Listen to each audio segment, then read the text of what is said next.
शैतान वसवसों के जरिए हमारे दिलो दिमाग के साथ खेलता है। हमें जिस चीज़ की सबसे ज़्यादा फिक्र होती है वो इस फिक्र को खौफ की शक्ल देकर हमें डराता है। तो ऐसे हालात में हमें क्या करना चाहिए? फाइट बैक, लेकिन कैसे?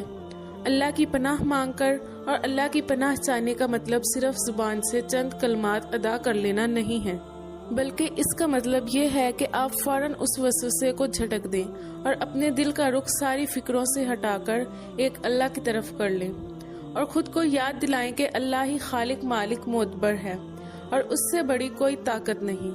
लेकिन ऐसा करने के लिए हमें सेहतमंद दिल और दिमाग चाहिए, वसवसों को झटकने की ताकत रखते हों, और दिलो दिमाग को ऐसी सेहतमंदी तौबा और अल्लाह के जिक्र से ही मिलती है।